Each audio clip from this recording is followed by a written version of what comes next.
ክርስቶስን መውደድ ማለት ጸሎት መጸለይ፣ ጾም መጾም፣ ስግደት መስገድ፣ ቅዳሴ መቀደስ ማስቀደስ ብቻ አይደለም። ዋናው ክርስቶስን መውደድ በጎችን መጠበቅ ነው። በዚህ ዘመን አብያተ ክርስቲያናት ማልማታቸው፣ ልማት መስራታቸው መልካም ሆኖ ሳለ ክርስቲያንን ትቶ ግን ማልማት ህንፃውም በባዕድ ይፈርሳል፣ ህዝቡም ይጠፋል፣ ያለ ዋጋ መቅረትም ይመጣል። ጌታ መጥቶ 12 ሰው ሰበሰበ እንጂ 12 ብር አልሰበሰበም። መሰረታዊ የክርስቶስ ደቀ መዛሙርት ዓላማ አሳ መሰብሰብ አይደለም፣ እንጀራ ማከማቸት፣ ንግድ አይደለም፣ ወንጌልን መስበክ ነው። ካህናት፣ ዲያቆናት፣ ጳጳሳት፣ ሊቃነ ጳጳሳት፣ መነኮሳት የተጠሩበትን ዓላማ ትተው ንግድ ሲጀምሩ የማታ ማታ ገንዘቡን የሚያጡታል፣ ክርስቶስን የሚያጡታል። መገፋፋቱ ቢበቃ፣ ዘረኝነቱ ቢበቃ፣ እኔ ያልኩት ይሁን ማለቱ ቢበቃ፣ እኔ ያለው ቢበቃ፣ ለሁሉም ይበቃ አምላክ አለ። ተናግሮ አለመደመጥ፣ አለመከበር፣ አለመታፈር፣ በአባትነት ግርማ ሞገስ ተቀባይነት ማጣት፣ ባዶን መመለስ የሚመጣው የክርስቶስን ወንጌል ትቶ ገንዘብ ማሳደድ ሲጀመር። ካህን ሲነግድ አያተርፍም። የካህን ንግዱ ምእመን።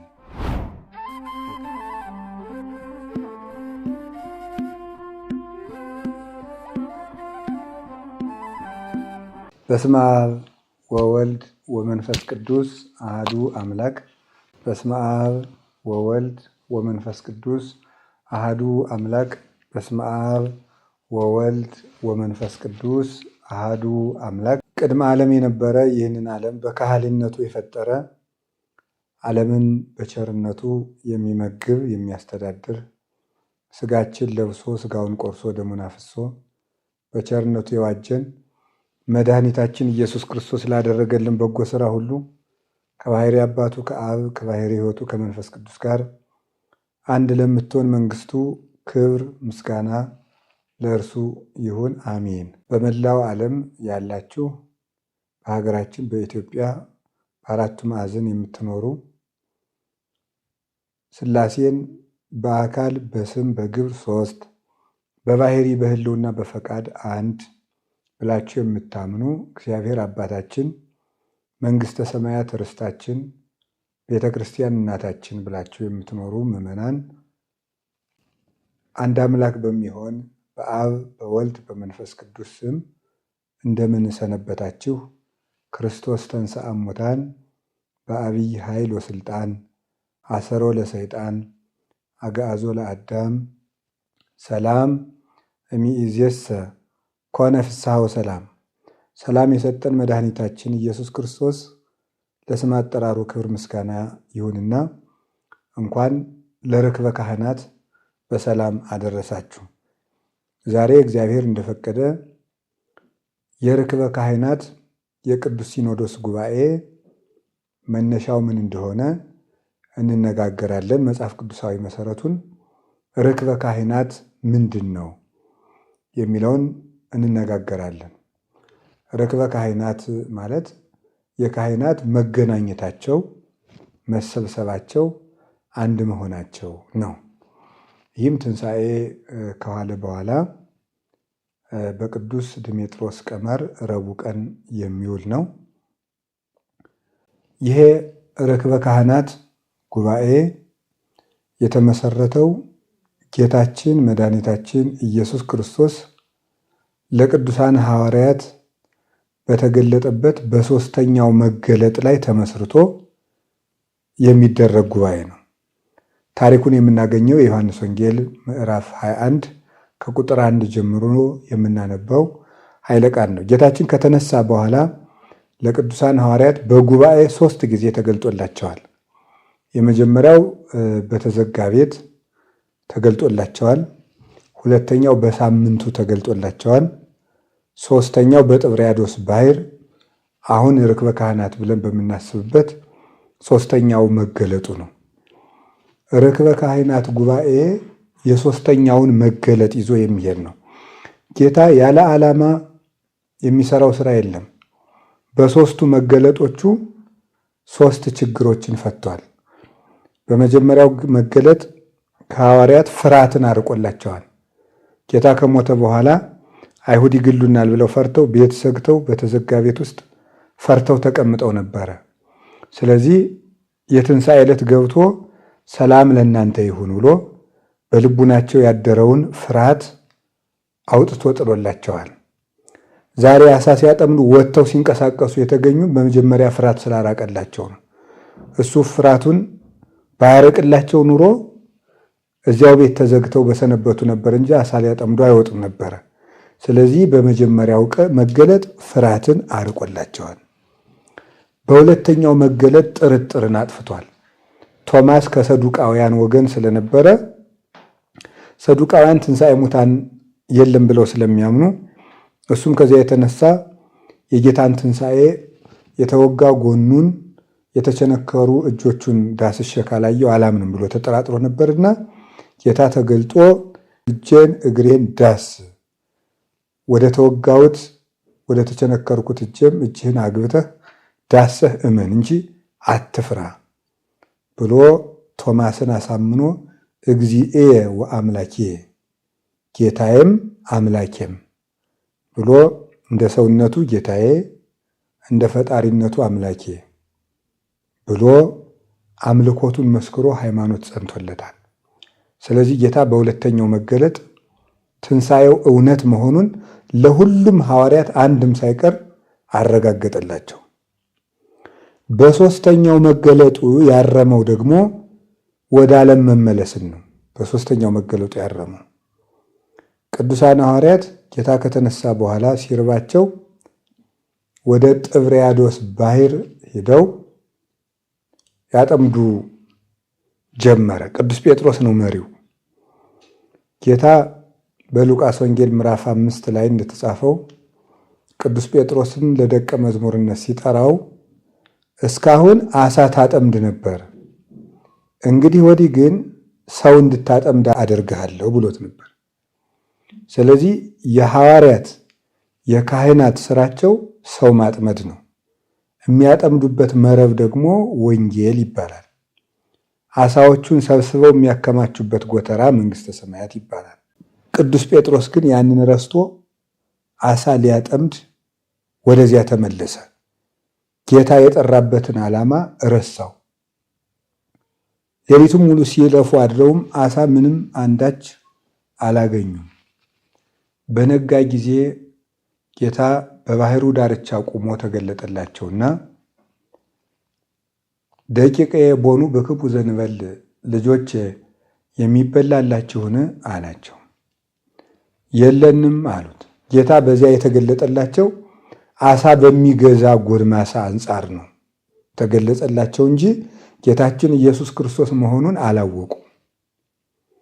አውርዱ መሳግሪክሙ ሀበ ይምነ ሐመር፣ መረባችሁን በመርከቡ በቀኝ በኩል ጣሉት፣ ወተረክቡ ብዙሃ፣ ብዙ አሳም ታገኛላችሁ አላቸው። ሰራይነ ኩላ ሌሊተ ወአልቦ ዘረከብነ ወበቃልከሰ ናወርድ፣ ሌሊቱን ሙሉ ስንደክም አድረናል፣ ያገኘነው አሳ የለም፣ በቃልህ ግን እናወርዳለን አሉት። ሳያውቁት በትህትና ይህንን አደረጉ። በቀኝ በኩል ሲጥሉት 153 አሶችን አገኙ። ወንዘ መጠነዝ ብዙሁ የተሰጠ መስገርቱ፣ አሳው ይህን ያህል ብዙ ሲሆን መረቡ ግን አልተቀደደም ነበር ይላል።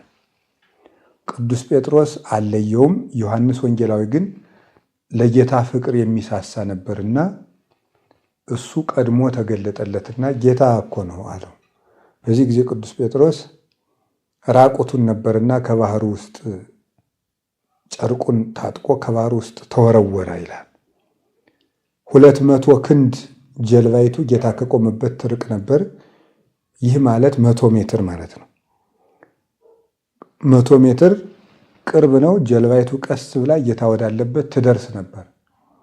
ቅዱስ ጴጥሮስ ግን ጌታ መሆኑን ሲያውቅ በፍቅሩ ሳስቶ ጀልባይቱን ቀድሞ ዋኝቶ ወደ ጌታ ለመድረስ ወደ ባህሩ ተወርውሮ ገባ። ስለማክበርም በሱ ፊትም ራቁቴን መሆን አይገባኝም ብሎ ወደ ባህሩ ገባ። አሳውንም ስበው አወጡት። ባወጡት ጊዜ የተጠበሰ አሳ አገኙ።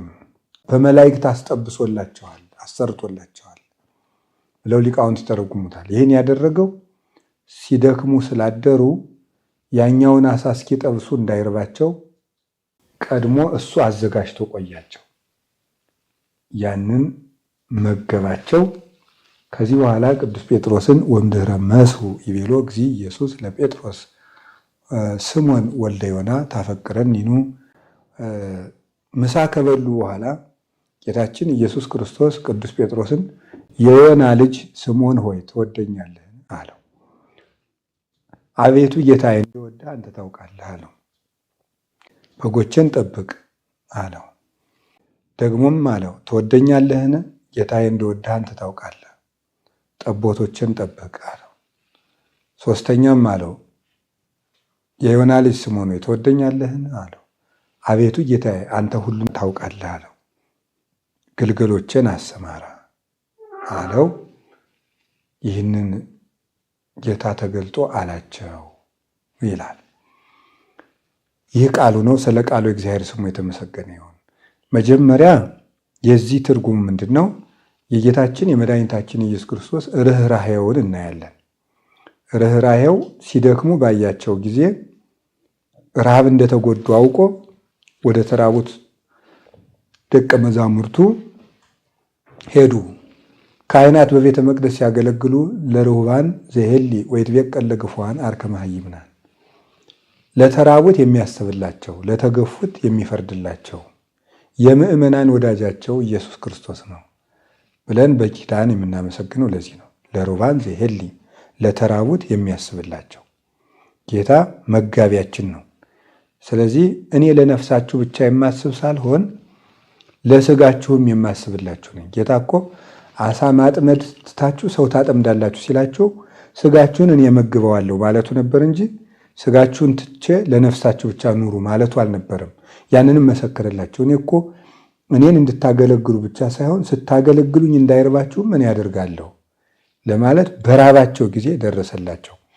ጌታ ምንጊዜም በትክክለኛው ጊዜ ወደኛ ይመጣል። ትዕግስት ከሰው ልጅ ይፈልጋል እንጂ። ሁለተኛው ጌታ ሰውን ከስህተት ለመመለስ የሚወድ አምላክ እንጂ በተሳሳቱ ቁጥር ሰውን የሚያጠፋ አምላክ አይደለም። ቅዱስ ጴጥሮስን አሳ ሳይሆን ሰው እንድታጠምድ ሾሜሃለሁ ካለው በኋላ መልሶ የተጠራበትን ትቶ አሳ ፍለጋ ለወንዝ ሲሄድ አገኘው። የነገርኩህን ትተህ ለምንድን ነው አሳ ስታጠምድ የተገኘ ብሎ ሳይቀስፈው ከስህተቱ ሊመልሰው ሄደ። ይኸውም የሰው ልጅ በየቀኑ የሚስት በየጊዜው የሚወድቅ ከቆመበት የሚንሸራተትና ጥረት የሚያስፈልገው የእግዚአብሔር ቸርነት የሚጠብቀው መሆኑን የሚያመለክት ነው። ቅዱስ ጴጥሮስ አሳው ላይ ብዙ አሳ መርከቡ ላይ ሳለ በመረቡ ብዙ አሳ ሲያገኝ አይቷል። 5 እንጀራ ሲበረክት አይቷል። ድውያን ሲፈወሱ አይቷል። በደብረ ታቦር ብርሃነ መለኮቱን ሲገልጥ አይቷል። ዕውራንን ሲያበራ አንካሳ እንዲሄዱ ሲያደርግ ሙት ሲያነሳ አይቶታል። አልዓዛርን የ4 ቀን ሬሳ ሲቀሰቅስ አይቶታል። ከዚህ ሁሉ በኋላ ደግሞ ተመልሶ ወደ ዓለም ገባ። ማንም ትልቅ ሰው ቢሆን እግዚአብሔር ካልጠበቀው፣ እሱም ካልተጠነቀቀ፣ ካልታገሰ መጨረሻ ላይ የእግዚአብሔርን ብርሃን አይቶም እንኳን ሊወድቅ ይችላል። ስለዚህ ቅዱስ ጴጥሮስ ስቶ ተገኘ። ጌታ ግን ወዳጆችን የሚፈልግ ሰው የሚወድ አምላክ ስለሆነ ሳይፈርድበት ተከትሎ መጥቶ ፈለገው። ደቀ መዛሙርቱን ከስህተት ለመመለስ መጣ። ስለዚህ ርክበ ካህናት የመታረም ጉባኤ ነው። ጌታ ሐዋርያትን ከምድራዊነት ያረመበት መሰረታዊ ዓላማቸውን የዘነጉ ደቀ መዛሙርቱን ሊያርም የመጣበት ነው። መሰረታዊ የክርስቶስ ደቀ መዛሙርት ዓላማ ወንጌልን መስበክ ነው። አሳ መሰብሰብ አይደለም። እንጀራ ማከማቸት፣ ንግድ አይደለም። የካህን የፓትርያርክ የጳጳስ የሊቀ ጳጳስ የካህን የዲያቆን ስራው አሳ ሳይሆን ሰው መሰብሰብ ነው። ሰዎች ሲሰበስቡ ልማቱን ሰዎች ያመጡታል። የተጠሩበትን ዓላማ ትቶ አሳ ሊያጠምዱ የሄዱት እነ ቅዱስ ጴጥሮስ ምንም ሳያገኙ እንዳደሩ ሁሉ ካህናት ሰው ተኮር አገልግሎታቸውን ትተው ንግድ ተኮር አገልግሎት ሲጀምሩ፣ ጳጳሳት ሊቃነ ጳጳሳት የክርስቶስን መንጋ በወንጌል ማጥመድ ትተው ገንዘብ ማሳደድ ሲጀምሩ የዚህ ጊዜ ባዷቸውን ይመለሳሉ ማለት ነው። ተናግሮ አለመደመጥ፣ አለመከበር፣ አለመታፈር፣ በአባትነት ግርማ ሞገስ ተቀባይነት ማጣት፣ ባዶን መመለስ የሚመጣው የክርስቶስን ወንጌል ትቶ ገንዘብ ማሳደድ ሲጀመር ነው። ዋናው የክህነትና የመንፈሳዊ ጉባኤ ዓላማ በጎችን ማጥመድ ነው። ምን አለ? ዝቁሂ ነቅ ወይኑሂ ታጎል፣ ረዋቱም ይሰነጠቃል ወይኑም ይፈሳል እንዳለው ገንዘቡም አይገኝም ወይም የሚያጠፋ ገንዘብ ነው፣ ጽድቁም አይገኝም። ስለዚህ ሁሉንም ማጣት ይመጣል። ጌታ ያላቸውን ትተው አሳ ጎተቱ፣ አሳውንም ማጡ። ካህናት፣ ዲያቆናት፣ ጳጳሳት፣ ሊቃነ ጳጳሳት፣ መነኮሳት የተጠሩበትን ዓላማ ትተው ንግድ ሲጀምሩ የማታ ማታ ገንዘቡንም ያጡታል፣ ክርስቶስንም ያጡታል። የመጀመሪያ ስራ ግን ሰው ተኮር እቅድ ማቀድ ነው እና ዛሬም በቅድስት ቤተክርስቲያናችን ለውጥ እንዲመጣ ቤተክርስቲያናችን ካለባት ጽኑ መከራ በክርስቶስ መስቀል ተጠብቃ በእግሯ እንድትቆም ካስፈለገ ከንግድ ይልቅ ሰውን ማስቀደም የወንጌል ዓላማ ነው። ጌታ እነዚህን አባቶቻችን ሐዋርያትና ያረመ። ዛሬ መታረም ያለብን ይሄ ነው። አብያተ ክርስቲያናት፣ ሰበካ ጉባኤ፣ አድባራት፣ ገዳማት ሁሉ መጀመሪያ ከገንዘብ ይልቅ ሰውን ማጥመድ ላይ ማተኮር አለባቸው። ሰውን ለማዳን ማቀድ በቅዱስ ሲኖዶስ ደረጃ በየትኛውም መሆን የመጀመሪያው ዓመታዊ እቅድ ሰዎችን ማዳን፣ ከበረቱ ውጭ ያሉትን መመለስ፣ የተሰበሩትን መጠገን፣ የባዘኑትን መመለስ፣ የተራቡትን መመገብ፣ የተጠሙትን ማጠጣት፣ የታመሙትን መፈወስ። ይህ የእረኝነት ስራ ነው። ስለዚህ ጌታ ይህንን ያረመበት ነው። በዚህ ሰዓት ማንም የሚተችም የሚተችም የለም። ሁላችንም የምናደርገው ይህንን ነው እና ጌታችን ኢየሱስ ክርስቶስ ይህን ያረመው። ዛሬም ቢሆን የእናታችን የቅድስት ቤተክርስቲያን ልዕልና እንዲመለስ ሰው ተኮር እቅድ ማቀድ ከቅዱስ ሲኖዶስ ይጠበቃል፣ ከእያንዳንዱ ካህን ይጠበቃል፣ ከምዕመናንም ይጠበቃል። ጌታ ያስተማረን ይህንን ነው። ከዚያ ተገልጦ መረባችሁን በቀኝ ጣሉት አላቸው። በዚህ ውስጥ አንደኛ ሁሉን አዋቂነቱን ነግሯቸዋል። መረብ የተባለች ወንጌል ናት። ስለዚህ በቀኝ ጣሉት ማለት የማናዊ በሆነ በመንፈስ ቅዱስ አምናችሁ በወንጌል ተሰማሩ። ቅን ልቡና፣ ርታተ ህሊና፣ የቀና ህሊና ይዛችሁ የወንጌልን መረብ ጣሉት። በቅንነት ሰብኮ ለመከበር፣ ሰብኮ ለመደመጥ፣ ሊቅ ይበሉኝ ብሎ ከመስበክ፣ ዝናን ለማትረፍ ከመስበክ፣ ጠላትን ለመበቀል ከመስበክ ይልቅ ቅንነትን ይዞ ወንጌልን ማስተማር። እንደዚህ ያለ እንደሆነ ብዙ ዓሣ ታገኛላችሁ ማለት ብዙ ምዕመናንን ማጥመድ ትችላላችሁ። ቅናት ሳይኖርባችሁ፣ ምቀኝነት ሳይኖርባችሁ የምታስተምሩ ከሆነ በተሰማራችሁበት ወንጌል ብዙ ምዕመናንን መሰብሰብ ትችላላችሁ አላቸው። ዓሣው በቀኝ ጣሉ ያለ ዓሣም ያለበትን የሚያውቅ ጌታ ነውና ከክርስቶስ ተለይቶ የሚጠመድ ዓሣ አይገኝም። ክርስቶስ የሌለበት አገልግሎትም ማንንም አይፈውስም፣ ለማንም ሰላምን አይሰጥም፣ ሁከትን ከመጨመር በቀር ከጩኸት በቀር። ክርስቶስ ሲመጣ የተጠመደ መረብ ግን ብዙ ዓሣ ይሰበስባል። ከጌታ ጋር ሆኖ ያገለገሉት አገልግሎት ሰው ጨምሮ ያድናል። 153 የተባሉት በመንፈስ ቅዱስ ፍጹም የሆኑ 150ው ምዕመናን ናቸው። ሦስቱ አብ፣ ወልድ፣ መንፈስ ቅዱስን ነው። በአብ በወልድ በመንፈስ ቅዱስ ፍጹም የሆኑ ምዕመናን ናቸው። ወንዘ መጠነ ዝህ ብዙ የተሰጠ መስከርቱ፣ ዓሣው ይህን ያህል ብዙ ሲሆን መረቡ ግን አልተቀደደም ማለት መንግሥተ ሰማያት ሰው ሁሉ ቢገባባት የማትሞላ ጠባብ ያላደለች፣ እግዚአብሔርም ጸጋው ለሁሉም ይበቃ መሆኑን የሚያጠይቅ ነው ማለት ነው። እግዚአብሔር እጁ ሰፊ ነው። በኃይል እግዚአብሔር ያክል ለኩሉ፣ እግዚአብሔር ባለጸጋ ነው ለሁሉም ይበቃል ይላል ቅዱስ ጳውሎስ። እግዚአብሔር በዓል ነው፣ ባለጸጋ ነው፣ ለሁሉ ይበቃል። መገፋፋቱ ቢበቃ፣ ዘረኝነቱ ቢበቃ፣ እኔ ያልኩት ይሁን ማለቱ ቢበቃ፣ እኔ በልጥ ያለው ቢበቃ፣ ለሁሉም ይበቃ አምላክ አለ። ከዝናብ ነጠብጣብ፣ ከባህር አሸዋ፣ ከሰማይ ከዋክብት ይልቅ ለሚበዙ መላእክት እንኳን የሚበቃ ጸጋ አለው እግዚአብሔር። እግዚአብሔር እጁ ጠባብ አይደለም። ለአንዱ ስለሰጠ ለሌላው የሚሰጠው አያልቅበትም። ሰው ለአንዱ ሲሰጥ ለሌላ የሚሰጠው ያጣል። እግዚአብሔር ግን ባይል ዘይሌቅህዎ የማያበድሩት ባለጸጋ ንግዚ ዘይግእዝዎ የማይገዙት ንጉሥ ነፃ የማያወጡት ንጉሥ ዘይሰይምዎ የማይሾሙት ንጉሥ ነው እሱ። ስለዚህ ከዚህ የተነሳ አይቸግረውም፣ ለሁሉ ይበቃል። በእግዚአብሔር በወንጌል አምኖ መጣል በቀኝ በኩል ጥልቅ ባህር ስለነበረ ነው ይላሉ ሊቃውንት። በቀኝ በኩል ጣሉት ያለ ጥልቅ ስለነበረ ነው። ወንጌልን ጠለቅ አድርጎ ተምሮ ሲያስተምሩት ሲሰማሩበት ቅንነት ይዞ ሲወጡበት ሰዎችን አሳ ማግኘት ይቻላል። ጥቂት ውሃ ካለው ከዳር ላይ ቢያጠምዱት ግን አሳ አይገኝም። ጠለቅ አድርጎ ሳይማሩ ልብ ልብ አድርጎ ተምሮ ላስተምር ምዕመናንን ላድን ቢሉት ምዕመናን አይጠመዱም፣ አሳው አይያዝም፣ መረቡ ባዶውን ይመለሳል፣ ትምህርቱን ባዶውን ይቀራል። ስለዚህ ቅንነትን ይዛችሁ ጥልቁ ጠለቅ አድርጋችሁ ተመራችሁ በወንጌል ተሰማሩ ማለቱ ነው ጌታ።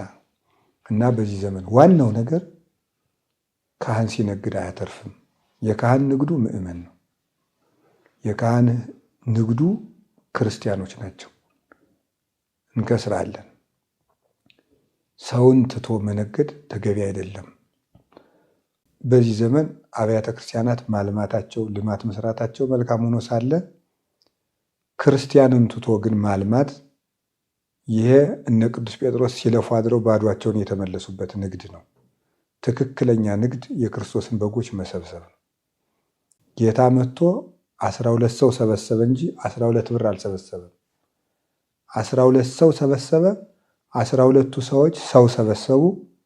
የሰበሰቧቸው ሰዎች ቤተክርስቲያን ሰሩ። ካቴድራል ታነጸ፣ ተስፋፋ። ሰው ሳይሰበስቡ ህንፃ መስራት ግን ህንፃውም በባዕድ ይፈርሳል፣ ህዝቡም ይጠፋል፣ ያለ ዋጋ መቅረትም ይመጣል። ጌታ ግን ይህን ያለ ይሄ ነው። ርክበ ካህናት ማለት ተገናኝቶ ራስን ማረም፣ ሐዋርያትን ተመለሱ ወደ እውነተኛ ዓላማችሁ እንዳለ የመታረሚያና የማረሚያ ጉባኤ ነው። ስለዚህ ምድራዊነትን ማረም የቅዱስ ሲኖዶስ ጉባኤ በዓመት 2 ጊዜ ነው። ይህ የሆነበት ምክንያት አለው። እግዚአብሔር ለሙሴ በዓመት 2 ጊዜ ቀንደ መለከት እንዲነፋ አድርግ ብሎታል። ከዚያ የተነሳ የወንጌልን ቀንደ መለከትነት ለሕዝብ የሚያዳርሱ ሊቃነ ጳጳሳት በዓመት 2 ጊዜ ተሰብስበው የእግዚአብሔርን አዋጅ ይናገራሉ። ይኸውም ምክንያት አለው። አሁን በርክበ ካህናት ተሰብስበው በልጉንና ክረምቱን ይመግባሉ። በጥቅምት ተሰብስበው መከሩንና በጋውን ይመግባሉ። የማለት ምን ማለት ነው? ለ6 ወር አንድ ጊዜ ለ6 ወር አንድ ጊዜ ጸለዩለት ማለት ነው። ዓመትን በጸሎት ለማስተዳደር ነው ሲኖዶስ የሚሰበሰብበት ምክንያት እንጂ 4 ጊዜም 5 ጊዜም መሰብሰብ ይቻላል። 2 ጊዜ የሚሰበሰቡበት ምክንያት እግዚአብሔር ለመንፈቁ ሰላም እንዲሰጥ 2ቱን ወቅቶች በጥቅምት 2ቱን ወቅቶች በግንቦት ተሰብስበው ይባርካሉ። እግዚአብሔር ዘመንን እንዲባርክ ዓመቱን እንዲባርክ በ6 ወር ሰላም፣ ፍቅር፣ አንድነት እንዲሆን በ6 ወር ደግሞ ሰላም፣ ፍቅር፣ አንድነት እንዲሆን 6ቱን ወር አንድ ጊዜ 6ቱን ወር አንድ ጊዜ በጸሎትም ለመባረክ ነው። ስለዚህ ጉባኤውም የበረከት የሚሆነው የክርስቶስ ዓላማ ቅድሚያ ሲሰጥበት፣ ጭቅጭቅ ሲጠፋበት፣ ቅናት ሲለይበት፣ አድማና ዘረኝነት ሲጠፋበት፣ እነዚህ ሁሉ የተለዩበት ሲሆን መንፈቁ የበረከት ይሆናል። የሚበቅለው የተባረከ ሰውም ያለ ጊዜው ውሃ የማይወስደው መብረቅ ወርዶ ሰው የማያጠፋበት የማይገዳደልበት አዝመራው የሚይዝበት ምድር የሰጧትን የምታበቅልበት የበቀሉት የሚያፈሩበት ያለ አዝመራ የማይቀርበት በቅሎ የሚያፈራው እህል በጥቅምት ሲሰበሰቡ ደግሞ ተበልቶ ጤና እንዲሆን ደዌ እንዳይሆን የሚባርኩበት ጊዜ ነው እና ስለዚህ ጌታችን መድኃኒታችን ኢየሱስ ክርስቶስ ተገኝቶ ለሐዋርያት በረከትን ሰጥቷል። ቅዱሳን አባቶቻችን ያን ተከትለውም በረከት የጌታችን ኢየሱስ ክርስቶስ በረከት ሲሰጡ ኑረዋል። የተሳሳተ አርመውበታል በቅዱስ ሲኖዶስ። አሁንም የተሳሳተ ይታረምበታል፣ በረከት እናገኝበታለን። ይሄ ነው ጌታ ሐዋርያት ካመጡትም ቀድሞ ከተጠበሰውም ተመግቦ ቀምሶላቸዋል። የመላእክትንም የሰው ልጆችንም ምስጋና እንደሚቀበል ሲያጠይቅ ነው። በሶስተኛው መገለጡ አዋቂነቱን ሁሉን አዋቂነቱን አስረድቷል። ምድራዊነትን አርሟል። ፍቅሩን ገልጧል። ታች ዝቅ ብሎ ምን አለ? ጴጥሮስ የተሳሳተበትን መንገድ ነገረው። አሳ ሳይሆን ሰው እንድታጠምድ አደርግሃለሁ ብሎት ስለነበረ ሰውን ማጥመድ ክርስቶስን መውደድ፣ ሰውን አለማጥመድ ደግሞ ክርስቶስን አለመውደድ መሆኑን ሲገልጠው የዮና ልጅ ስምዖን ትወደኛለህ ብሎ ጠየቀው ማለት ነው። ክርስቶስን መውደድ ማለት የክርስቶስን በጎች ማጥመድ ነበረ። መጀመሪያም የጠራው ለዚህ ዓላማ ነበረ። ክርስቶስን መቼስ እንዳይሁድ ሁሉም ሰው ስድብ አዘጋጅቶ ባይምሮው መክሮ ቃላት አከናውኖ አይሰድበውም፣ በየቀኑ አይቸነክረውም። ክርስቶስን መውደድ ማለት አሳትቶ የክርስቶስን በጎች ማጥመድ ነው። ክርስቶስን መጥላት ማለት ደግሞ እሱን ከመካድ በተጨማሪ በጎቹን መዘንጋትም ክርስቶስን መካድ ነው። ይኸው የሚታወቅ ዘንድ በግብረ ሐዋርያት ምዕራፍ 9 ላይ እንደምንመለከተው ቅዱስ ጳውሎስ ምዕመናን እያሳደደ ሲሄድ ሳውል ለምን ትሰድደኒ? ሳውል ለምን ታሳድደኛለህ አለው። ቅዱስ ጳውሎስ ጌታን አግኝቶ አላሳደደውም። ግን ምዕመናንን ማሳደድ ክርስቶስን ማሳደድ ነው። ምዕመናንን መዘንጋትም ክርስቶስን መዘንጋት ነው። ከዚህ የተነሳ ቅዱስ ጴጥሮስ ዋናውን ዓላማ ትቶ ዓሣ ሲያጠምድ በመገኘቱ ፍቅርህን ትተሃል አለው። ክርስቶስን መውደድ ማለት ጸሎት መጸለይ፣ ጾም መጾም፣ ስግደት መስገድ ብቻ አይደለም። ቅዳሴ መቀደስ ማስቀደስ ብቻ አይደለም። ዋናው ክርስቶስን መውደድ በጎቹን መጠበቅ ነው። የክርስቶስን በጎች እያስበሉ ክርስቶስን እወደዋለሁ ማለት ክርስቶስን መውደድ አይደለም። ስለዚህ ጌታ ያለ በዚህ ዕለት በጥብርያዶስ ባህር ተገልጦ ሐዋርያቱን ያረማቸው እንዴት በግ አጥምዱ ብላችሁ አሳ አጥማጅ ትሆናላችሁ ተለውጣችሁ ብሎ ምድራዊ የካህናትን ሕሊና ያረመበት ጉባኤ ነበር የጥብርያዶስ ጉባኤ። እና ዛሬም መታረም ያለበት በጎች ተዘንግተው ተረስተዋል። ከመረሳታቸው የተነሳ ግማሹን አውሬ ይበላዋል፣ ግማሹም ታሞ፣ ግማሹም ያልበላ ያልጠጣ የከሳ በግ ሆኖ፣ ግማሹም የተሰበረ ግማሹም የባዘነ ሆኖ ይገኛል። ይህን መዘንጋት እንደ ጴጥሮስ አሳ ፈላጊነት ይባላል።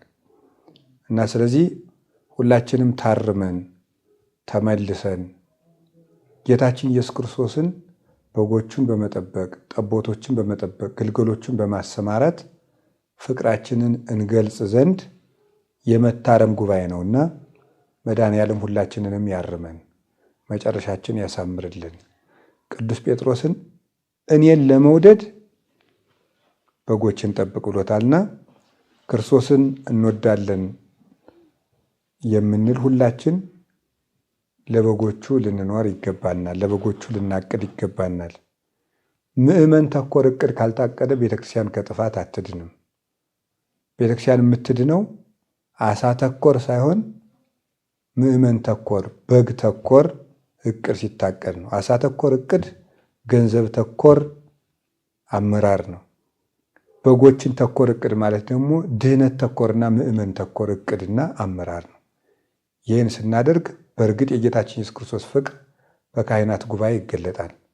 እንደዚያ የሆነ እንደሆነ እሱም ተገኝቶ ቤተክርስቲያንን ይመግባል። ዘእምመራርቱ አለ ቤተክርስቲያን ዘተከላላቲ ምዕራፈ ስብሐት ሃይማኖት ጉባኤ መንፈስ። የሃይማኖት ማረፊያ ላደረጋት ለቅድስት ቤተክርስቲያን ቅን መሪ የሚሰጥ እሱ ነው። ጉባኤተ መንፈስ ሲል ነው ይላል። በመንፈስ ቅዱስ ለተሰበሰበች የሃይማኖት ማረፊያ ላደረጋት ለቅድስት ቤተክርስቲያን ቅን መሪ የሚሰጥ እሱ ነው እና ቅን መሪነት በግ ጠባቂነት ነው። ከጠራ ውሃ ከለመለመ ሳር ያደረሰ እረኛ ይሸለማል። በጎቹን በበረት ዘግቶ ሲደበድባቸው የዋለ እረኛ ግን አይሸለምም። የጠራ ውሃም ክርስቶስ ነው። የለመለመ ሳርም ቤተክርስቲያን ናት። ንጹሕ ምግብም ጌታ ነው። መሰማሪያቸውም ወንጌል ነው። ማደሪያቸውም መንግሥተ ሰማያት ነው። ወደዚህ ያሰማራ እረኛ ይሸለማል።